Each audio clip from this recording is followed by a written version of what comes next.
उपराष्ट्रपति चुनाव, बीजेपी फिर चौंकाने को तैयार। जगदीप धनखड़ के इस्तीफे से खाली उपराष्ट्रपति पद के लिए जल्द चुनाव होंगे। एनडीए की संख्या बल को देखते हुए उसकी जीत तय मानी जा रही है। इंडिया गठबंधन भी संयुक्त उम्मीदवार उतारने की तैयारी में है। सूत्रों के अनुसार स्वतंत्रता दिवस के बाद एनडीए उम्मीदवार का नाम घोषित कर सकता है। भाजपा के 4 दिग्गज नेताओं के नाम पर चर्चा है, जबकि कांग्रेस अध्यक्ष खड़गे विपक्षी दलों में सहमति बनाने में जुटे हैं। पाकिस्तान भारत से पहले आजादी क्यों मनाता है? 14 अगस्त 1947 को मोहम्मद अली जिन्ना की जिद के चलते भारत का बंटवारा हुआ और पाकिस्तान बना।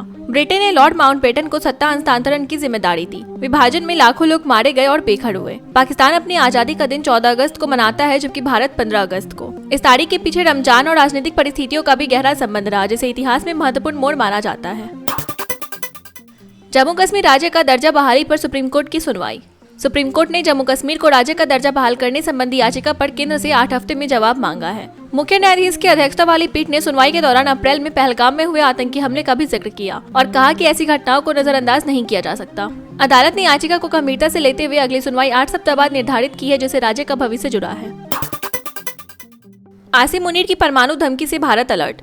पाकिस्तान सेना प्रमुख जनरल आसिम मुनीर ने फ्लोरिडा में प्रवासियों को संबोधित करते हुए कथित तौर पर कहा कि भारत के साथ युद्ध की स्थिति में पाकिस्तान अस्तित्व बचाने के लिए परमाणु हथियार का इस्तेमाल कर सकता है। इस बयान के बाद भारतीय पुलिस सतर्क हो गई है। पंजाब पुलिस महानिदेशक ने वरिष्ठ अधिकारियों के साथ बैठक कर सुरक्षा की समीक्षा की। बयान ऐसे समय आया है जब भारत पाकिस्तान संबंध पहले से तनावपूर्ण है।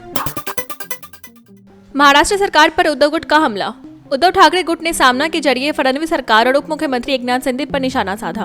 आरोप लगाया कि सरकार के तीनों घटक दल आपसी खींचतान में उलझे और जनता के विकास के लिए कुछ नहीं कर रहे। उन्होंने शिंदे को सरकार में आंतरिक असंतोष का ब्रांड एम्बेसडर बताते हुए कहा कि सत्ता में बैठे लोग केवल एक दूसरे की टांग खींचने में व्यस्त हैं, जिससे राज्य की जनता की भलाई प्रभावित हो रही है।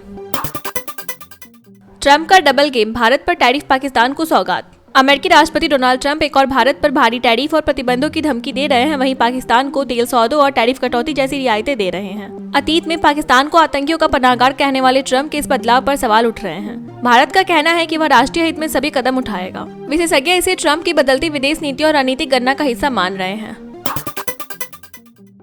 कर्नाटक में सिद्धारमैया को बड़ा झटका। कर्नाटक के सहकारिता मंत्री के एन राजन्ना को मंत्रिमंडल से बर्खास्त कर दिया गया। वह मुख्यमंत्री सिद्धारमैया के करीबी माने जाते थे। इससे पहले बी नागेंद्र भी इस्तीफा दे चुके हैं। दोनों ही नेता वाल्मीकि समुदाय से जुड़े हैं, जिससे समुदाय में नाराजगी बढ़ी है। भाजपा इस मुद्दे पर सरकार को घेर रही है। बर्खास्तगी ऐसे समय हुई है जब सिद्धारमैया नागेंद्र को कैबिनेट में वापस लाने की कोशिश कर रहे थे, लेकिन समीकरण बिगड़ गए। एयर इंडिया को डीजीसीए की चेतावनी। डीजीसीए ने एयर इंडिया को बेंगलुरु से ब्रिटेन जाने वाली फ्लाइट्स में 10 घंटे की उड़ान सीमा पार करने पर चेतावनी दी है। मई में हुई जांच के बाद एयरलाइन को कारण बताओ नोटिस भेजा गया था, लेकिन जवाब असंतोषजनक रहा। हाल के महीनों में विमान क्रैश और तकनीकी खराबी के कारण एयर इंडिया पहले ही चर्चा में है। डीजीसीए ने नियमों के पालन में लापरवाही पर सख्ती बरतते हुए सुरक्षा मानकों को प्राथमिकता दी।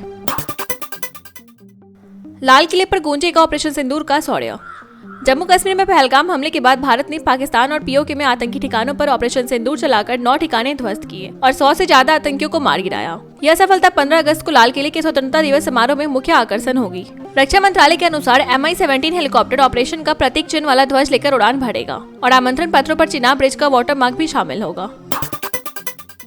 ट्रंप पर तंज, नोबेल के लिए नामांकन कर दे मोदी। अमेरिका के पूर्व राष्ट्रीय सुरक्षा सलाहकार जॉन बोल्टन ने डोनाल्ड ट्रंप की भारत नीति पर चुटकी लेते हुए कहा कि भारत उन्हें 2 बार नोबेल पुरस्कार के लिए नामित कर दे। उन्होंने चेताया कि टैरिफ विवाद से पैदा हुई दरार को भरने में समय लगेगा। बोल्टन का कहना है कि ट्रंप बेवजह भारत को नाराज कर रहे हैं, जबकि अतीत में दोनों देशों के रिश्ते रणनीतिक रूप से मजबूत हुए थे।